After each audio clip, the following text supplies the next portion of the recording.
Good morning everyone, and as you can see, it is breakfast time in my house right now.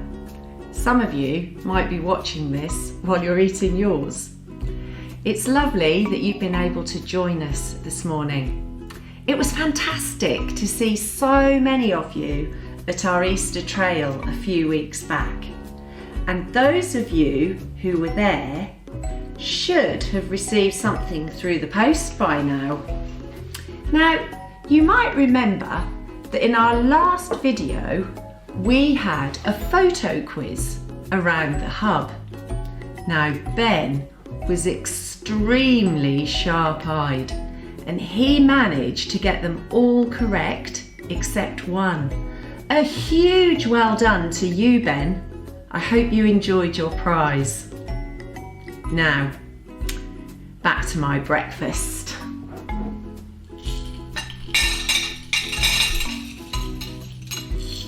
I wonder if you have a favourite thing to eat at breakfast time. Maybe pancakes or yummy pastries. I love pastries, and some of the people that I work with in the office might tell you that I hide them in my desk. Anyway, my favourite breakfast is smoked salmon and poached eggs. Okay, I know that's a bit posh, but it's so delicious and we only have it as a treat. Today, in our time together, we're going to take a look at a well-known story in the Bible that involves a very special breakfast. In fact, it was a barbecue. It involves a person that I find fascinating, and it follows on from the Easter story really well. But before we launch into that, Will and Tom are getting into another challenge. Let's take a look. Hello everybody, and we have Will and Tom. Hello. Hello. When Tom is part of a leaders challenge, it's gonna get messy, right? So that is our aim. So Elizabeth is not actually taking part in today's challenge. Oh. She just heard that we're gonna do something messy, so she showed up because she didn't want to miss out. That's right. So you can do the countdown, okay? And you'll be the timekeeper, okay? Okay. Right. Will and Tom, are you ready? Yes. You have a bowl of cereal in front of you, right? Nice. Now, don't eat it yet, okay? Oh. Inside that bowl of cereal, there are some foam mushroom sweets. Yeah? Yeah. Your challenge is to get them out of the cereal, rescue them from the cereal bath, and put them on the plate next to you. You've got 1 minute, right, to see how many you can get out. You are not allowed to use your hands, only your face, your teeth. Go. 3, 2. Wait. This is a messy challenge. This is not messy enough. Look for something It to put on is. your face. Yes, it's perfectly Ice cream, fine. cream, something that's creamy. Okay, I think I've got something. Time to get messy. Oh. I can't find my bowl. Lovely. Yeah, wash your face nicely. Good. Right. Elizabeth? 3, 2, 1. Go.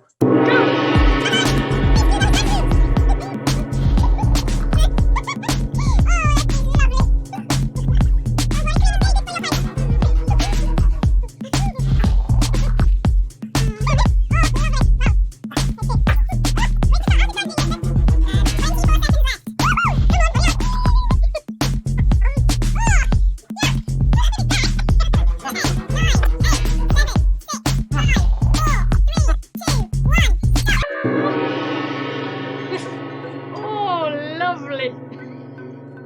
Ooh, there's something on your face, Tom. Is there? It's got my nose. It'll smell for days. Oh, lovely. Right. Did you find any mushrooms? Yeah. Show us. Want me to count? Count them. Ooh, Well, there's 1, loads there. 2, 3, 4. How many did you get, Will? 16. 14. Yay! Yay! My winning streak continues. Yay! Congrats to you, Will. Congrats to you. So that's our challenge for today. I hope you all enjoyed that. Right? Now we are going to leave Will and Tom because they seem like they're a bit hungry. Bye, everybody. See you later. Bye. Thank you. Hello there, my name is Gordon, the Good News Bible, and I'm here today to tell you about someone who is found in my pages quite a lot. He is a very famous man. His name is Peter, and he is one of Jesus' disciples. He was a fisherman, and he came from a town called Capernaum, which was on the shores of the Sea of Galilee. He was a very good fisherman. He knew all about the sea, and when he wasn't fishing, he would be mending his net and making sure his boat was safe. He met Jesus one day and became one of his important disciples. He spent 3 years with Jesus. He saw Jesus turn water into wine, calm the storm, and feed more than 5,000 people with fish and bread. Peter was always very quick to say what he felt. Anyway, there are some very interesting things that happened during his life. Some were extraordinary and some were not so good. But I will let someone else tell you all about those. Now, it's time for me to go, but keep listening as I'm sure you're going to find out more about Peter very soon, and maybe what he had for breakfast.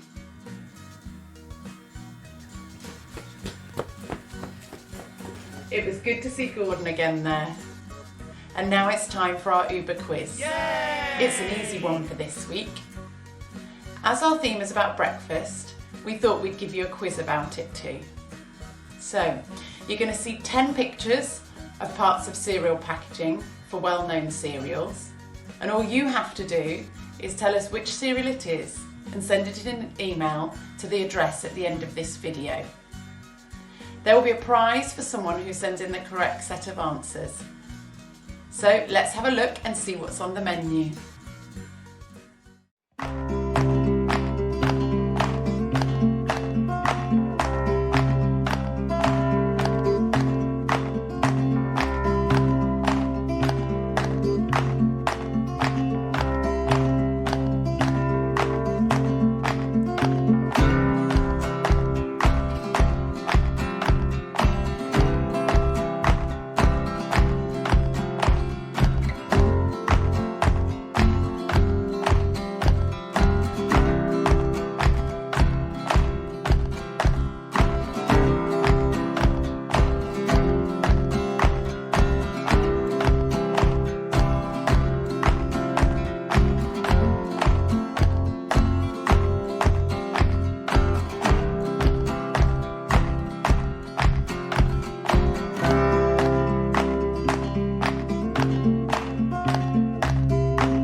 I wonder, do you have a best friend? This is a picture of my wife Heidi with her best friend when they were both young children, and they're still really good friends today. Now Peter was one of Jesus' closest friends, but things didn't go too well when Jesus faced the anger of the people and the religious leaders. When Jesus was arrested, he followed from a distance, and he then denied 3 times that he even knew Jesus. When he did that, the Bible tells us that Jesus turned and looked at Peter. How on earth must he have felt? He denied and deserted his best friend. He must have been heartbroken. and he may even have thought that there was no hope at all for him as he failed so badly. On Easter Sunday, Peter went to the tomb. He ran ahead of the other disciples and he was one of the first to arrive there. He saw Jesus after he came back to life. But something more incredible happened. Let's find out exactly what happened next with our friends at Saddleback.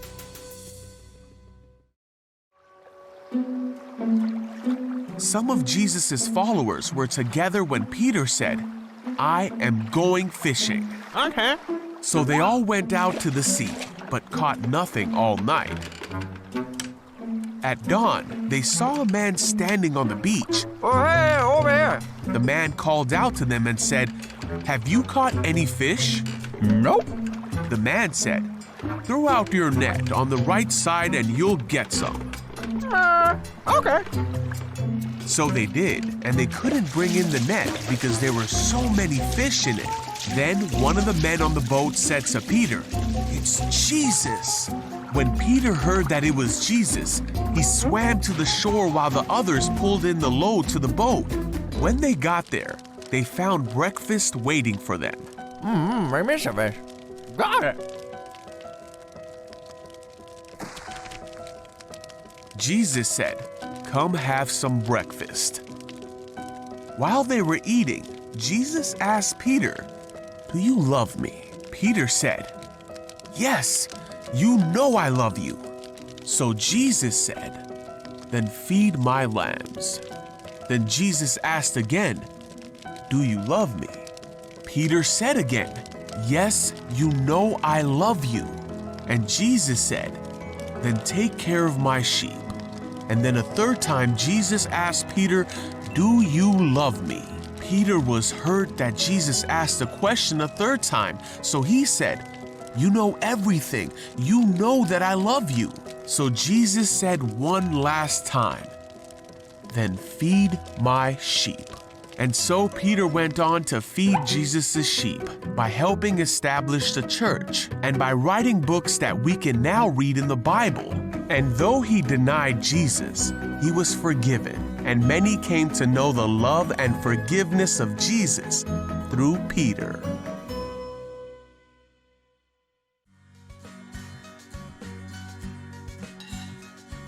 Peter failed, didn't he? He let Jesus down, and he must have had regrets and wished that things had been different.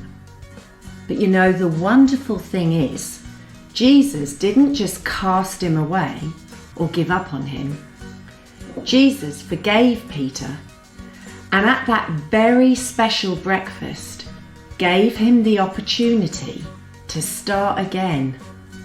Jesus gave Peter an amazing job to do, one that has actually changed the world, because it was Peter who then went off boldly and told people the good news of Jesus. From that, God's church grew and grew and grew, and it still continues today. I think we all have times when we're like Peter. We let Jesus down. Well, I know I do. But God doesn't give up on us either. We can still come to Jesus and tell him that we love him, just like Peter did. And then he sends us off to do new things to help God's kingdom grow. We're going to just take a few moments now to tell Jesus that we love him, to say that we're sorry for the mistakes that we have made, and ask God what he would like us to do for him. You might like to draw something to express your love for Jesus, or you could gather with others in your family and do something together. But let's make this a special time of worship with Jesus. I love you more than words can say. It's true that I love you. Fill me with your love. Fill me with your peace. Fill me, Lord, with you.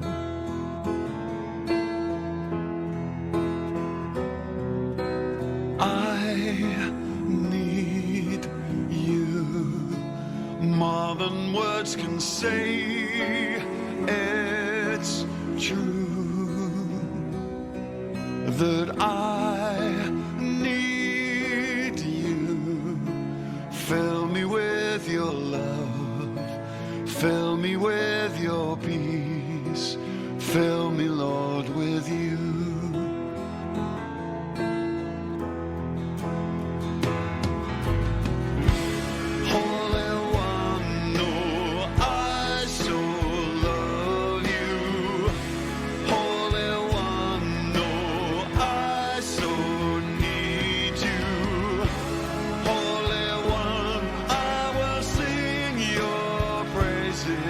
Forever and ever, amen.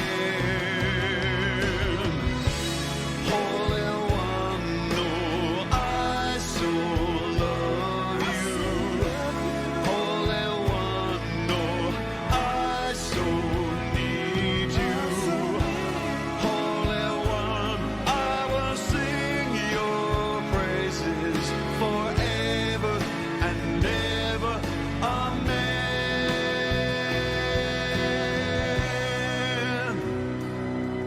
'Cause I love you more than words can say. It's true that I love you. Fill me with your love. Fill me with your peace. Fill me, Lord, 'cause I need you more than words can say. It's true that I need you. Fill me with your love.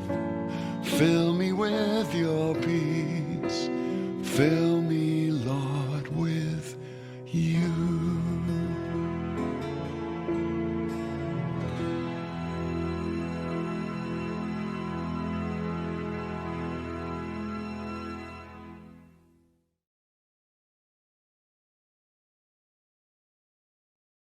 That's such a lovely song, and one that we can use to just express our love to Jesus.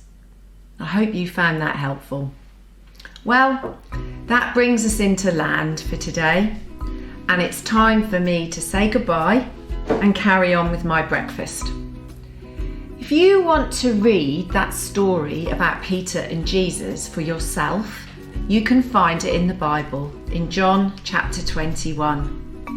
Next Sunday, we will be having a Zoom together.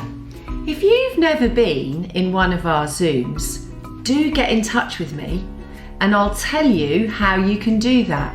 We do have fun together, and some of the games that we play are becoming very popular. So now take care, and hopefully I will see you at some time very soon. God bless you all. Bye for now.